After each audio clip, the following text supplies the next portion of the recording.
OCD is in your brain. So it's like my brain knows things before I know them. It can just intercept me. So it would be about to take a sip of water and your brain says, no, that's going to cause cancer. Everything slowly was taken away until that day specifically, like I didn't have any more clothes to wear.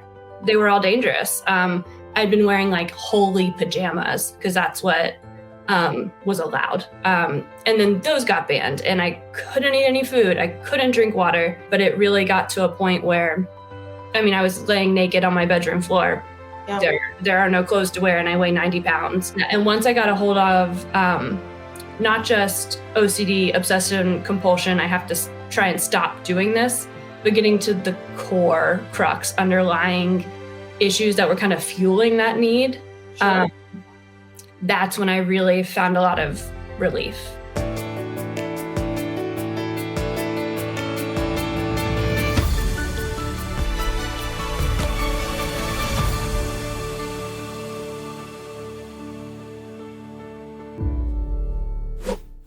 Hi, welcome to MedCircle's It's All in Your Head podcast. I'm your host, Jackie Colbeth, and it's great to be with you.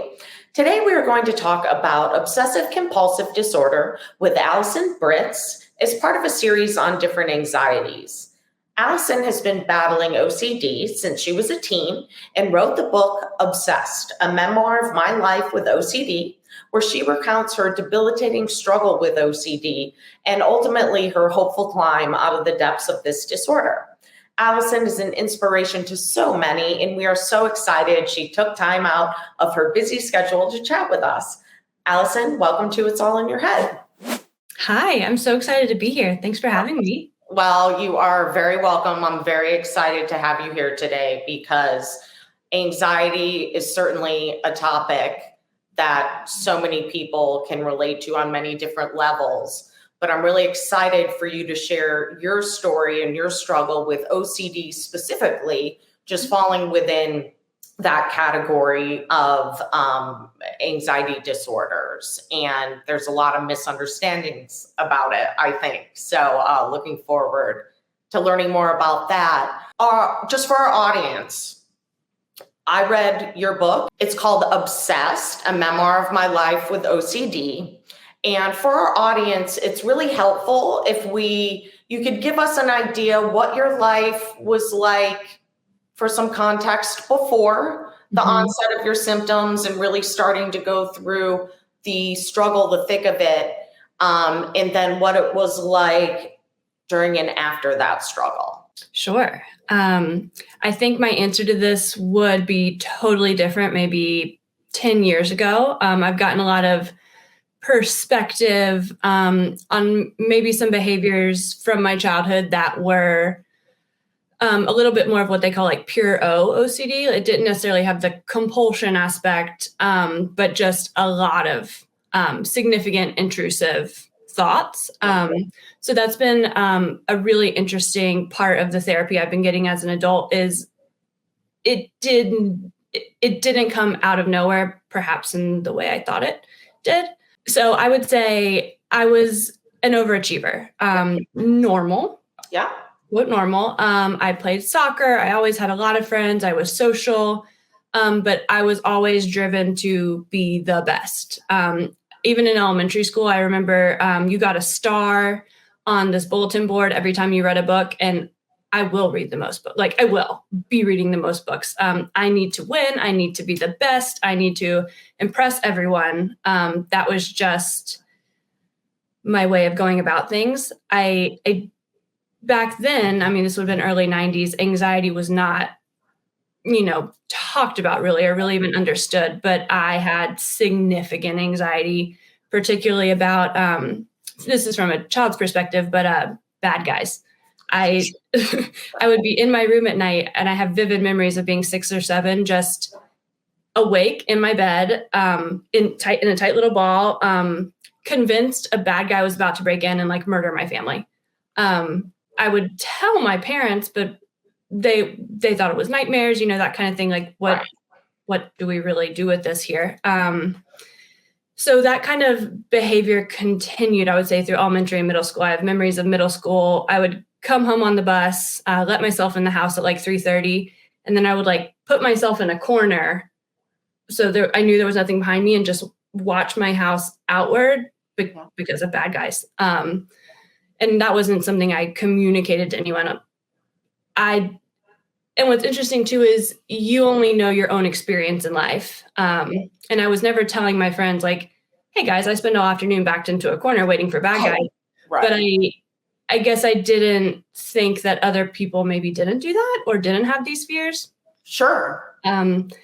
So that's just perspective now as an adult looking back of like, there were some anxiety and intrusive thoughts happening from before I can even remember really. And do you think like in highlighting, and obviously you were an overachiever, and when I talked to other overachievers, and I was to a degree, played soccer, like National Honor Society, things I thought, in my head, it was like, well, I can't really have issues with my mental health because there's this, that, and the other thing.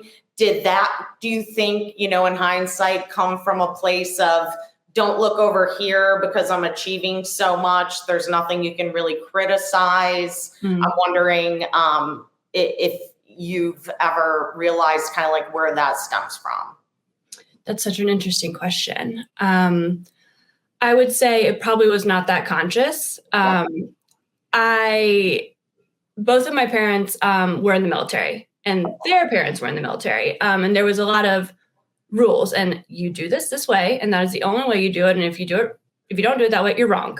So I think I also, as an adult, have been diagnosed with ADHD, and I definitely had it as a child, but I was a girl, and I have a very the inattentive type that's more daydreamy and losing things. And so I felt a lot as a child, like my parents are doop, doop, doop, and I'm like, la, la, la, la, like losing things. I'm late to everything, forgetting stuff. And I think that academics was my way to just be like, I know you guys think like you're so frustrated with me all the time, but like, look at what I can do. Feeling like, that can prove yourself. I totally appreciate that. So I feel like you've been having these intrusive thoughts. They're not really going away or seem to dissipate, or they're persistent. Can you describe for us the example with you in your home, I think is really powerful because I'm sure a lot of people can relate to that. It got to a point in the book where you felt pretty debilitated. And I'm wondering if you can share, obviously, what you're comfortable with, but if you could share a little bit about when those symptoms sort of either came to a climax, and what that was like that sort of day you decided to seek help. Sure. It really did. The symptoms did really onset. I woke up one day and I had them. I assume what some psychiatrists and psychologists have told me is that 14, 15, 16 is a very common time for things like this to come up because your body's changing, hormones, things are kind of shifting around. So it really did come out of nowhere and then gradually progress. I think that it just reached a point. I don't want to reiterate too much what's in the book, but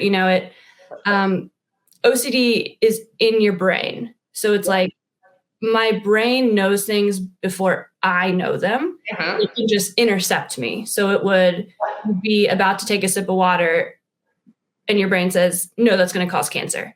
And slowly it just erodes like, nope, showers cause cancer. The hairdryer causes cancer. Your clothes cause cancer. And it's just everything slowly was taken away until that day specifically, like I didn't have any more clothes to wear.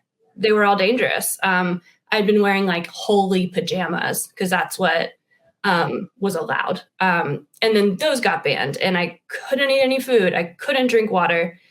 And it just, you kind of crack, I guess is the word. And I had fought so hard against that because I was so convinced that these thoughts were real.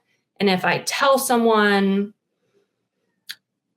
either got like whoever's sending me these messages, God or whatever, I'm going to ruin it all. And I fought so hard to keep it a secret for that reason, because if anyone were to find out, then all this work I've been doing to like keep myself safe and everyone else I care about safe is just like for nothing. But it really got to a point where, I mean, I was laying naked on my bedroom floor. Yeah. There are no clothes to wear and I weigh 90 pounds. Yeah. No, I thank you for sharing that. And again, I think a lot more people can relate to that. And it's so powerful because, well, obviously you're a great writer. So your descriptions are just fantastic. So, you know, you've hit, like we would say, rock bottom, right? And was there an event, an epiphany? How were you able to get up? And obviously, you know, you wear clothes, you know, wear clothes. Yes. But you know, you obviously achieved getting over that or walking through the fear with that. So what was that first step like, kind of getting up off the floor, so to speak? Totally. I'm sorry if you can hear my dog snoring. Okay. We hear all sorts of pets. We love them. So credit to my mom. I called her. And again, remember, this is early 2000s. I don't think even like Monk or any of the shows that kind of touched on OCD first were like out yet. Like we just had no idea. So our first stop was a general practitioner. And I still remember being there and being very scared. I didn't kind of feel that sense of hope until I was at the GP sent us to this child psychiatrist, and she had pamphlets in her office. And I was kind of flipping through them. There was one on bipolar, anxiety and stuff. And I found the OCD one, and just reading through it, even in the midst of all of this, I was like, well, this is it. This is what I have. And it was just this sense of, oh, it's not God talking to me. I'm not a prophet. I don't have like these secret keys to the universe where I can read the future. It's this thing. And I would say even after my first appointment with an OCD specialist, her name was Dr. Call. In the book, she's something different, but that first meeting with her and her just even describing a little bit of what this was, it's just I felt the weight of a lifetime, kind of lift off me of, I don't have to bear this responsibility anymore. It's something separate, and it's not me. It's separate from me. In that intense sense, it sounds like for you of relief. Yes. Sort of like, whoa, I got messed up with a lot of powerful knowledge right there. But at the same time, what a relief, and to hear other people describe it, and the whole, this is the whole aim of this entire podcast, is because I too think when someone else describes something that you're going through, that is one of the more powerful experiences to kind of, inspiring you, supporting you, in doing all of that.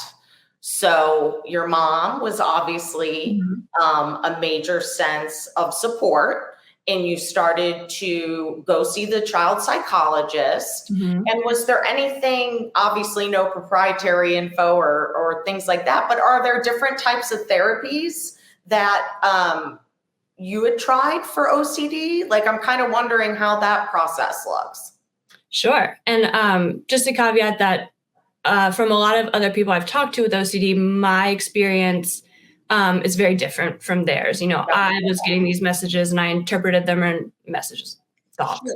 I was interpreting them in a certain way. A lot of people experience it very differently, but it's the same crux of something super scary and I got to do something to fix it.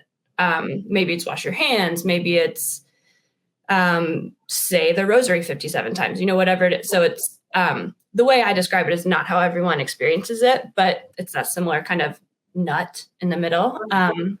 So the kind of therapy I did, and I don't have any medical training, so I don't know a lot about things that I haven't done. Sure. But I did cognitive behavioral therapy, which was a lot of the acronym is ERP, exposure response prevention. Yep. It was really exposing you. It's what they also use for phobias, exposing you to the thing, whatever it is. Calculated for me, it was calculators, pencils. And we started on the things that were most important to my life. I was in high school, so we started with pencils because you got to write your homework, computers, the internet, and it's a very slow, measured, supervised exposure. An example would be I had issues with pencils. So one of our first appointments, she held up a pencil and she was 10 feet away from me and I had to look at the pencil and you look at it and it's this steep, oh my gosh, oh my gosh, oh my gosh, oh my gosh. And then you hit a peak. And once you get there, it does start to go down. At the beginning, it takes way longer. And it's excruciating because it sounds it. Yeah, it's intense, but it's kind of, you have to make that jump and you have to see that, okay, I looked at this pencil for 20 seconds. Whatever I was scared of that was going to happen didn't happen.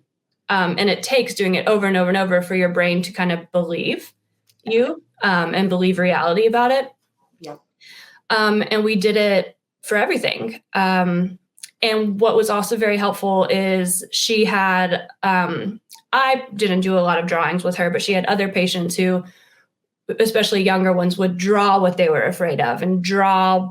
There was this one kid who drew a knight, like, I'm not scared of potatoes or whatever it was. And seeing all the other kids' artwork, again, that sense of this isn't only me. Because I think another thing about anxiety or any mental illness really is it's very isolating.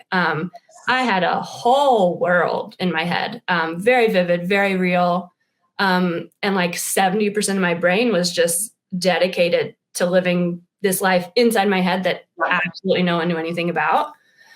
And it was understanding just that level of connection of I might be alone in my own experience of these thoughts, but I'm not alone in a grander sense of experiencing something like this. No, totally. And I really related to what you had mentioned. I have a very active mind. I spend a lot of time up here, lots of thoughts going around. And I usually tell people, being inside my head's like being in a bad neighborhood at night. Like you usually don't want to be in there too long. But, in that same token, my thoughts are just kind of plentiful and they're different tracks. What really, really, really floored me when I read your book, and you did such a great job describing this, because I was like, oh, I can totally relate, to that with, kind of a racing mind and lots of different ideas and thoughts. And then I read the book and I said, and I'm wondering if this is common, across, but my thoughts weren't terrifying. They were just, they were just frequent and, lots of different ideas. But your experience and others with OCD, it's not like, you have to have every book in the bookshelf perfect. I mean, these thoughts were terrifying. I got anxiety. This is a testament to how good you are as a writer. So, that is like an utmost compliment.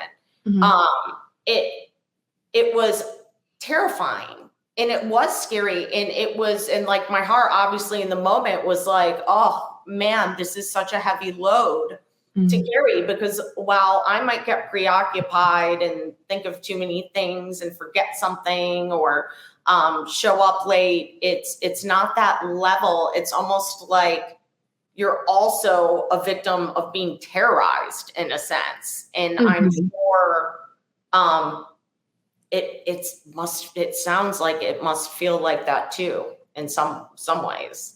Yeah, it's your own brain working against you. Well, so from a broader sense, really, I think my brain was trying to help me. I had so much fear and such a sense of lack of control. My brain was trying to be like, here, feel better. Like, you have this scary thought, like, feel better, feel better. It really was trying to help me. But that's not really the way it worked out. I do think that's a hallmark of OCD, and that's why you have to do the compulsions. Like, Yep. Even if it's silly, like, oh, if I don't, I get this scary thought about my mom's going to die of cancer. Right. And it is so scary that even though I know this compulsion of standing on my leg for one leg for however many seconds is insane. Like, this makes no sense. I rationally know that, but I'm so consumed and scared by this thought that I'm going to do it anyway, because at least that will help get me back down to a relative baseline of calm. Sure. And that's what you have to break out of with the ERP. Mm-hmm. The exposures is understanding that, yes, this feels so scary and it's okay. The thing you're scared of is not going to happen. But it's really, really hard to break out of that and convince yourself that that's true. Yeah. So you put in all this hard work. You were young too. I mean, this was as a teen. So, it's a lot to think about at that young age, which is just super impressive to me. So you're working on this. It's heavy stuff. It's heavy subjects. What was life feeling like as you started to, walk more toward hope, or you're starting to feel a bit better, even if it's just incremental? Mm-hmm. Did things just go back to normal, or was there just a new normal that you are able to navigate? So I guess it's perspective. Like, if you've been like swimming at the bottom of the ocean, even going up 20 feet, you're like, oh my gosh, this is great. Like, I feel fantastic here. Right. And my OCD started in 10th grade, and I started doing bi-weekly, twice a week therapy. Once I kind of, could eat a little bit more regularly, was doing okay in my schoolwork, I went to once a week. But I was still my overachieving self. So it was incredibly rewarding to be able to write with a pencil, do my homework, have the right amount of notebook paper. But it was this balance of like trying to fix my brain, but also keep up with the demands of being a junior in high school with AP classes and things like that. So that whole other level of stress happening. And then when it did slowly get better. But I think back to what I experienced as a child with you only know your own experience. In retrospect, what I thought was me being better I was not better. A whole lot of intense things still happening in my brain. It wasn't at the bottom of the ocean anymore. Yeah. So I thought I was okay. And then I graduated. I went off to college. I actually went to college in the same town I grew up in. It just happened. I went to Wake Forest, which is the town I grew up in, which is great that we happen to have a school like that right near us. So I did still have access to my OCD counselor. Well, that's great. I will say I went off to college and I was like, I'm done. I am done with OCD girl. Anyone who knew OCD girl is somewhere else, like new life, new me. I'm cured. I was not cured. I was not cured one bit. But I decided like, I'm better. And I just told myself so much that I was better, that I kind of ignored my reality inside. And I really like fit the mold there. I made a ton of friends. I just, for better or worse, joined a sorority and flourished there. And I kept my internal experience inside. No one knew what was happening. It wasn't until, frankly, having my son and just the emotional load of adult life that I kind of had to say, like, this is not we're not really okay. I can't be having 60% of my brain doing this and having a job and having a son and being married and trying to keep my house going. And it's frankly, we had a death in the family that kicked me back into therapy. And it was that round of, I don't know what kind of therapy it is, just therapy. Just sure, talk therapy. I went to talk about my mother-in-law and ended up getting to all of this OCD stuff that had been very active, but I had just decided to ignore. So it was in adulthood that I really began to kind of understand what was behind my OCD, a lot of need for control, a lot of lack of trust in myself and other people. Yeah. And once I got a hold of not just OCD, obsessive and compulsion, I have to try and stop doing this, but getting to the core crux underlying issues that were kind of fueling that need. Sure. That's when I really found a lot of relief. Yeah. Yeah. In relationships, and a lot, of course, they're very personal, but we all have relationships, right? Of all different sorts, family, coworkers, friends, husbands, wives. And a lot of times, obviously, when we're going through our struggles, the spotlight's kind of on us. And usually there are relationships important that either aren't great or they're fractured or they're strained. How did you navigate through your close relationships? And was that something that those close to you in those relationships were feeling? I would say there's probably kind of two phases where my parents were my main relationship in high school. And then my junior year of college, I met the person who's now my husband. And I think it was your relationship with your parents and your relationship with your significant other is very different. My parents experienced that meltdown with me, and I have a son now, and I'm actually going through something a little similar with him. He has some sensory issues. So we've been going to the child psychologist. We just got him into the occupational therapist, and I'm understanding now the feeling of watching your child, knowing there's something going on and not being able to help and not knowing how to help. And it's so hard. And it's given me a lot of respect and appreciation for what that experience for my parents was, especially because I was a teenager and I wanted to not really be around them, but especially not to talk to them about this. So I can only really imagine the emotional toll that would have taken on them now that I understand it to a degree. Yeah. My friends back then, my close friends, because they knew something was up, I got a bunch of pamphlets on OCD and I just wrote I have this is what's been going on. And I just gave them the pamphlets. I love that. Then we don't have to talk about it. And they kind of get oh, that's why you were wearing your pajamas to school kind of thing. I love that you handed them that. I'm going to print. I can't talk about this, but read the pamphlet. Right. My husband, though, it was very early on in our relationship where I was kind of I have OCD. There were some very particular things in college that caused significant problems for me. Yeah. I couldn't use the shower in my suite when I was in sophomore year. There were things about the cafeteria and the library and the chapel. And it's just I told him about it and he received it so naturally and kind of became my coach with it. I would be able to be so I'm being really OCD about using this pencil. And he'd be like, your OCD is a freaking liar. Your OCD is lame. It needs to get some new material. Your OCD is always telling you you're going to get cancer and you haven't yet. When's it going to get something new? Because this is getting a little old. And having that person that I could say I'm frozen because this is what my brain's saying. And he would have some kind of snarky remark about your OCD is really lame. I don't understand why it can't get new material.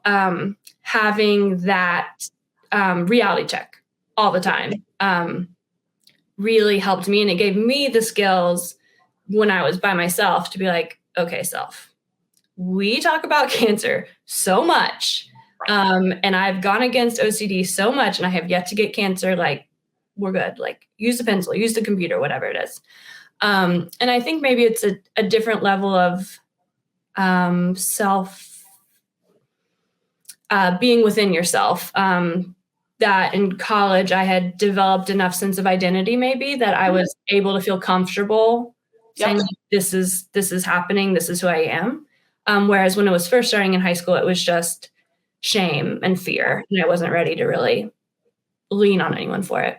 Yes, and I can relate to you. My story involves,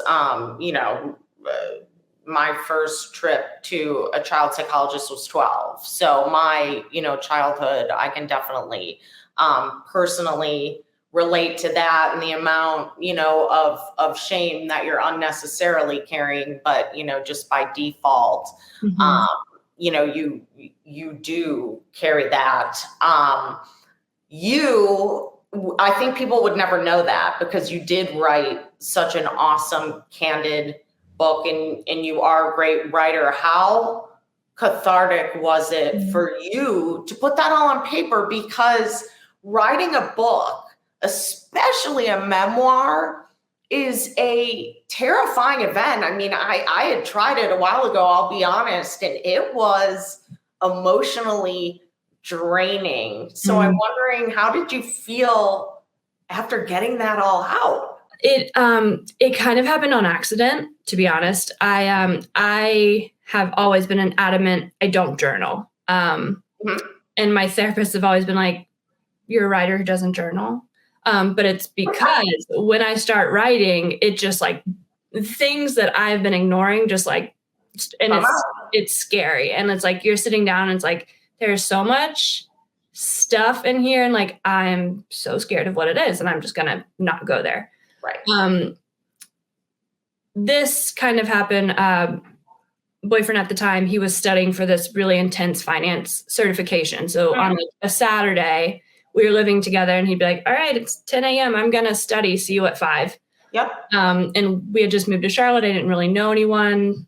And I just kind of found myself like, it was just coming out of me. And it got to the point where I had a lot of pages. And that is never something that I had done before. I'd never really, I'd written for our school newspaper and I wrote for our town newspaper, but it was very like prescribed, sure, assignments.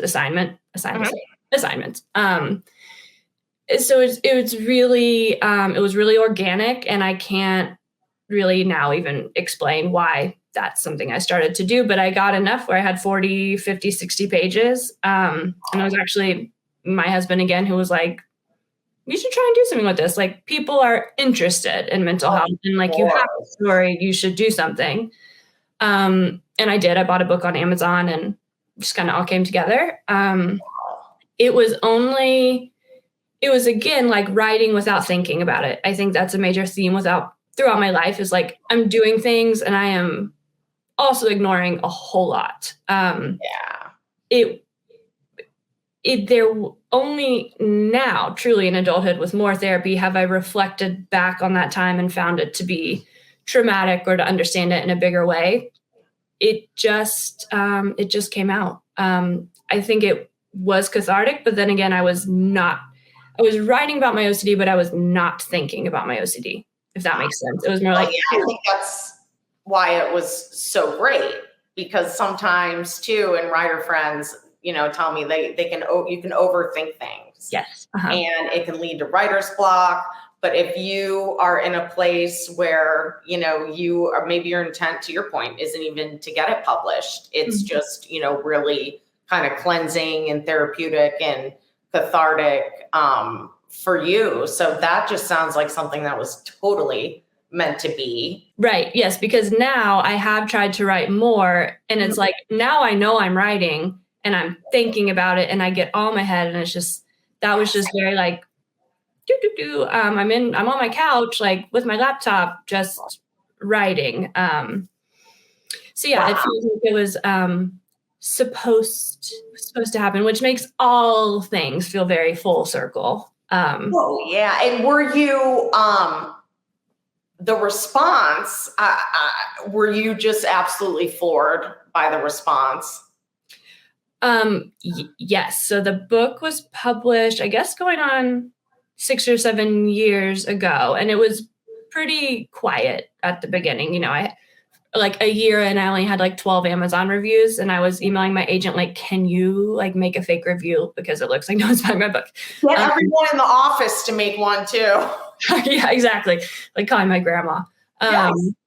But it kind of got traction over time, and Scholastic, the people who do the book fairs, they picked it up, and that got it in front of kids, and that really kind of got it going, because I think it was just like out there, and you really had to be searching for OCD kind of things.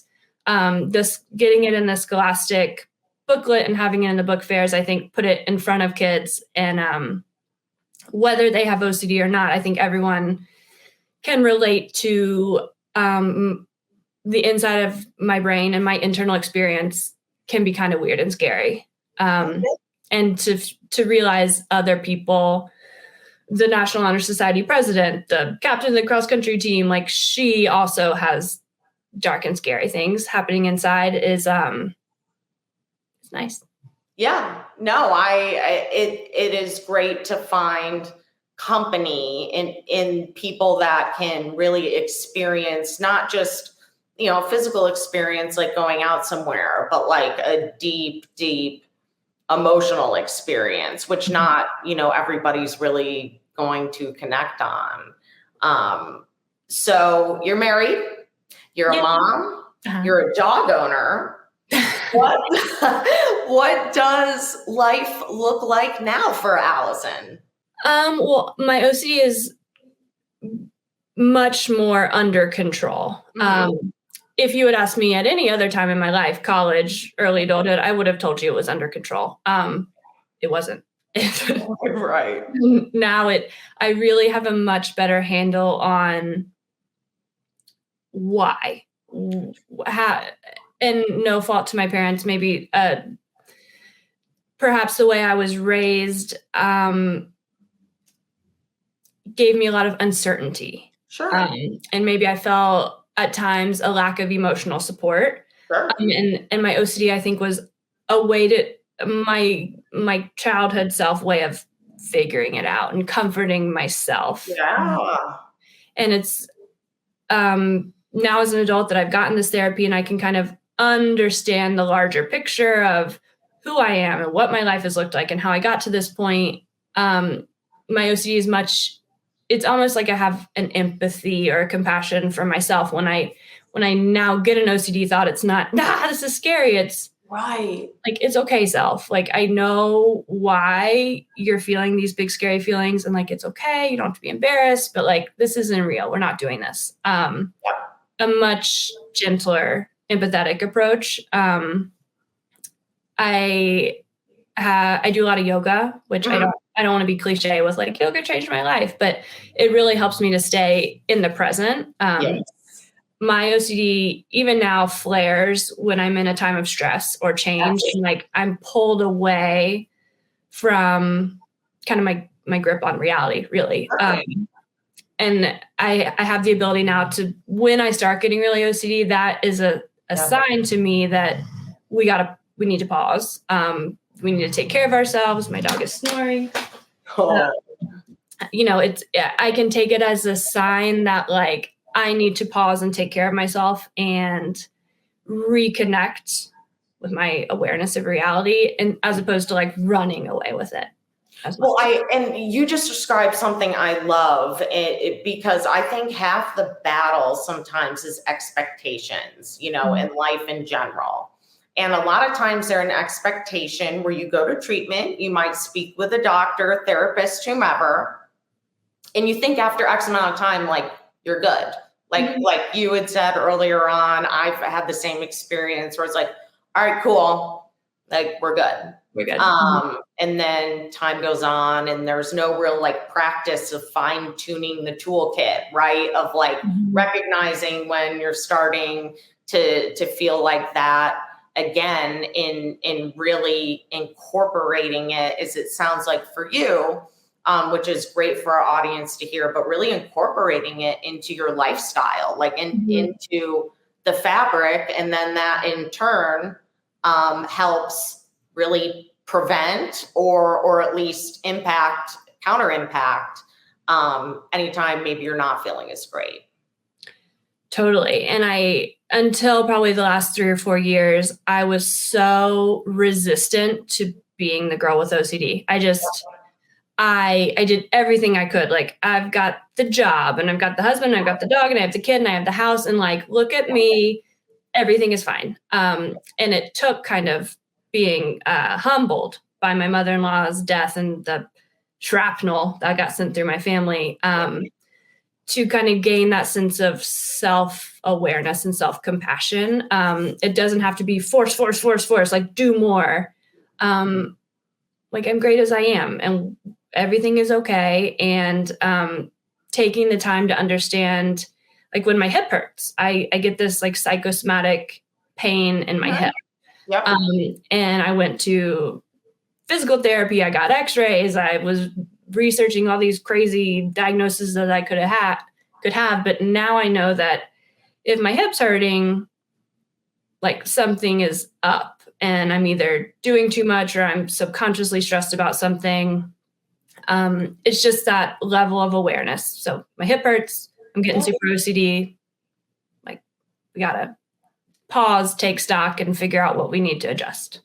And do you now like let people in your life in on this stuff? Like, for instance, for me, right? So having bipolar 2 disorder, in the springtime, I'm just a little more irritable than usual, right? It's like I go through treatment, I'm on medication, but it doesn't cure you entirely, right?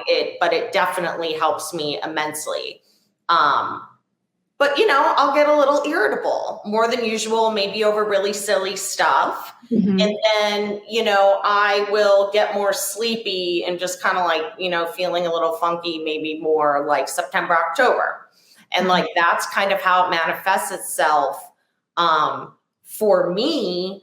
And people in my life now, close to me, obviously, if I'm snippy and it's in the spring around March, they're like, okay, Jackie, like, we know about this. Like, this is her time. And, I work really hard not to do it, of course, or, and create a lifestyle where I'm not constantly, put in those type of situations.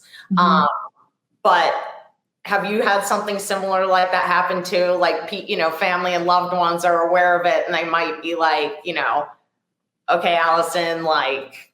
It depends on the person as to how much I let them in. I will say that general life experience, even if there's someone I don't feel super comfortable telling my OCD about, anytime I have, they have something to say back. Like, oh, I have OCD, this, X, Y, Z. And they're like, my sister has OCD.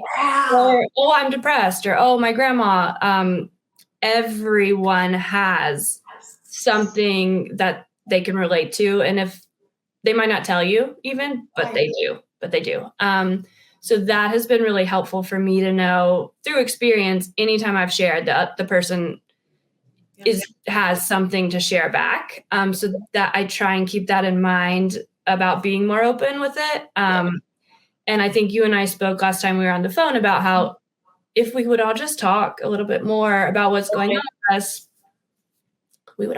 no one would need to hide, because we'd all know that we're all like in this boat together. Right. But for people closer with me, my husband and my sister-in-law, they know me so well now that they'll even be like, you shouldn't watch this movie. We lived in New York City for a while and we were apartment hunting and we found this one and we really liked it. And my husband was like, nope, there's a church across the street that's going to bother you. We can't live here. And I was like, oh, you are right. You're right. Thank you for catching that. I love that because it's such an acceptance. And this is what I think a lot of people don't hear is when people love you, friends, family, husbands, boyfriends, they will help you. You know, they're there to be a support, not a nuisance or to exacerbate it or make you feel less than. You know, not only is there an acceptance, but I've noticed at least there's an acceptance, but there's a helpfulness too. Like at work, you know, I had a stressful job and I was selling advertising for a long time. But people, my dear friends at work, when it would be springtime around March and I am overloaded with work, I always appreciated they come in and be like, hey, can I take something off your desk? Like, you know, I know you're a little squirrely or you look stressed, you know, like you look more stressed than usual. Or they can even feel your vibes. Like, are you okay? And I'm like, And it doesn't matter how much Botox I have, you'll get my vibe. You're going to get the vibe. And I always really appreciated that because it's those type of people and scenarios that I think the majority of the American public just doesn't think like other people will do for them. And they do every day. And even more important, gosh, I mean, you can imagine I get asked frequently, what do you do? And, you know, I tell them I work at a company that produces content on mental health. Allison, since the day I started working here, and I tell people that, everybody, to your point, will offer up. It's like we don't offer much up at all, right? A lot of people are very personal. You share with one person, and this is just me. They don't know I personally have struggled. I'm just telling them the type of company that I work for. And they just, boom, I don't care if I'm at a car wash waiting for the car, if I'm in a board meeting, if I'm shooting the breeze with somebody, you know, at a store, whenever it comes up, someone will share the experience. So I think too, people really need to remember that as well. And, you know, you certainly don't need to take out a billboard in Times Square. You know, you can limited release the information, I think, to get, you know, a comfort level.